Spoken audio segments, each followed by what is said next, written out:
So, guys, through the first few days of Giants training camp, the defense has continued to impress, playing fast, physical, and making life tough on the offense. Meanwhile, the offense is still adjusting to the new system, with Jaxson Dart and the rest of the unit continuing to build chemistry and find their rhythm. Overall, though, there's been a lot of optimism surrounding this team. And now, that optimism has received a huge boost. ESPN insider Adam Schefter has just made a massive prediction about the New York Giants, and that's great news for every Giants fan.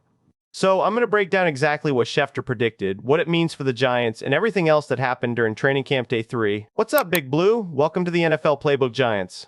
If you're new here, don't forget to hit that subscribe button. Alright, let's start with what ESPN's Adam Schefter predicted and why. So, he basically came out and said, not once, but twice, that if Jaxson Dart, Skattebo, and Malik Nabers are all healthy this season, this Giants team is going to the playoffs. And look, he's not the only smart football mind saying it. Peter Schrager, who has predicted a bunch of the last Super Bowl champions, thinks the Giants could win 11 or 12 games this year. Greg Olsen, who I honestly think is one of the best analysts in the booth right now, says he sees this team winning 10 games. That's a lot of respected voices pointing in the same direction, and that means something. Now, on the Get Up show, there was actually a pretty interesting back and forth about this. Jordan Rodgers made a point that I think is worth talking about. He basically said, look at who the Giants were last year without Malik Nabers. They lost every single game that came down to one score. 7 of them, and they lost all 7. And that was without their best receiver for most of the year. It was also without Skattebo for 9 games. Now this year, they've added Isaiah Likely at tight end, they've got a deeper receiver room, and if everybody stays on the field, this offense could be a completely different animal.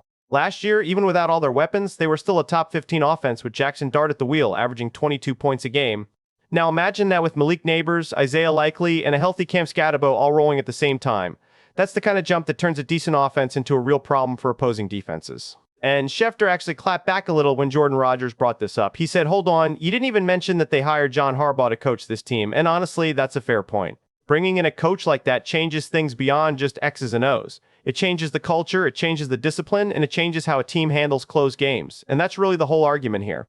It's not that the Giants suddenly got new talent out of nowhere, it's that the talent they already had is finally going to be available at the same time, under a staff that knows how to close out tight games. Speaking of Jaxson Dart, let's talk about how he's actually looked here in camp, because I want to keep it real with you. He's had an up and down a few days. He struggled a bit, going 6 for 15 with a couple of interceptions in one session, but then he bounced right back and went 8 for 9 in the hurry-up drills. And honestly, that's exactly what the camp is for. You want your quarterback making these mistakes now, against his own defense, learning a brand new system, brand new playbook, brand new weapons around him, not in September when the games actually count. So, I get why some fans are a little nervous watching him throw a couple picks, but let's not overreact to 4 days of practice. We also shouldn't have crowned him the second coming after one good session either.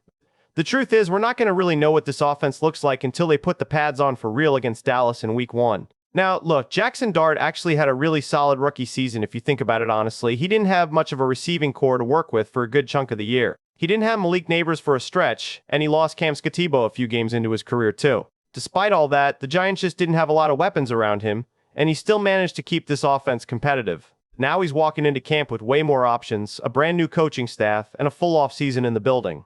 So yeah, everybody's expecting him to take that next step forward, but let's give the kid a little grace through camp before we start writing headlines off of one bad practice. Now let's talk about the receiver room, because there's some good stuff happening here too. Malik Nabers is back out there, and that's a great sign. He had a day off to manage his workload, which makes sense, but when he's on the field, you can see he's cutting well off that knee and still has that burst. The goal here is simple, get him 100% ready for Week 1, because the Giants are going to need every single weapon they can get their hands on against the Dallas. And then there's the story everybody's watching closely, Odell Beckham. The crowd went absolutely wild when he made a leaping catch over a defender the other day. Now, I want to be honest with you here, he's not a lock to make this roster. He hadn't had the best camp until that moment, but he really turned it on. There's a ton of nostalgia around this guy, and I understand why. We all remember what he was capable of when he was one of the best receivers in the entire league. He's not that guy anymore, and anyone expecting him to be is setting themselves up for disappointment. But that's not really the point with Beckham this time around. If he makes this team, it's about the leadership he brings and the extra spark in that receiver room, not about him putting up huge numbers like he used to.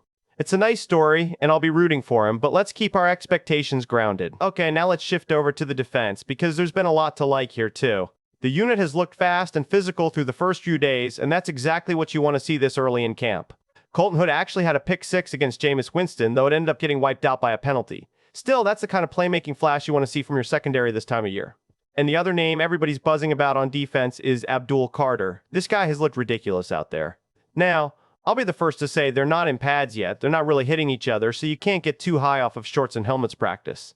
But John Harbaugh himself has come out and said he believes Abdul Carter has a ton of talent, and I think every single one of us watching this team would agree with that. Harbaugh did add that he needs to be more consistent on a down-to-down basis, and that's fair. That's part of what year 2 is all about. I'd say the same thing applies to Kayvon Thibodeaux. There are flashes where you see a truly special edge rusher, and then there are stretches where he kind of disappears from the game. That consistency is what separates good pass rushers from great ones, and it's something both of these guys need to lock in this season. As for Abdul Carter, remember, this guy was the 3rd overall pick, and a lot of Giants fans, myself included, loved that selection the moment it happened. He's already said he wants to win Defensive Player of the Year, and honestly, I respect the confidence. I'm not going to put that kind of pressure on him after 4 days of camp, but if he can tap into that potential under a coach like John Harbaugh, we're talking about a guy who could easily rack up double-digit sacks this season. That would be a massive step forward for this defense. And it's not just about Abdul Carter individually, it's about what a healthy, aggressive edge rush duo does for the whole defense. When you've got two guys who can consistently get after the quarterback, that speeds up the clock, creates more turnover chances, and makes life easier on a secondary still finding its footing. Keep an eye on how these two develop together, because that could be the difference between a good defense and a dangerous one. Alright, now let's get into everything else, because there's a lot riding on how this season plays out for the Giants. Let's talk about the schedule for a second, because it actually sets up in a way that gives this team a real shot. The early part of the season is basically a gut check. You've got winnable games against teams like the Titans, the Cardinals, the Commanders, and the Saints. If this team can't take care of business in those matchups, that tells you something about where they really stand. But if they can go on a run there, even something like 4-2 or 5-1 to open the year, that changes the entire outlook for this season.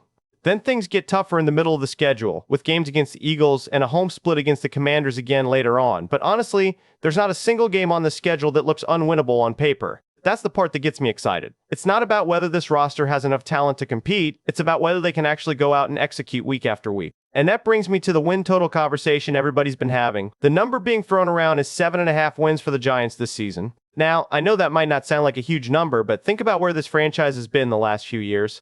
If this team can clear that number and get anywhere close to 9 or 10 wins, we're talking about a real return to relevance for the New York Giants. There's also a bigger picture reason to believe things could be different this year, and it comes down to discipline. Last season, the Giants were 1-7 in one-score games. They were 1-3 in games decided by 3 points or less. They ranked near the bottom of the league in extra point percentage and only made one field goal from 50-plus yards all season. On top of that, they were tied for the league lead in penalties before the snap, and they led the entire NFL in offensive penalties on 3rd down and in the 4th quarter. When you put all of that together, that's not a talent problem, that's a discipline and situational football problem, and that's exactly the kind of thing a coach like John Harbaugh is known for cleaning up. If this team can tighten up in those exact areas, close games that got away from them last year start turning in their favor instead. So when you add it all up, real weapons around Jaxson Dart, a defense flashing playmaking ability, and a coaching staff built to fix what cost this team close games, it's clear why Schefter, Schrager, and Olsen are all pointing toward a playoff run. Nothing is decided in August, but the pieces are there, and for the first time in a while, there's real reason for optimism.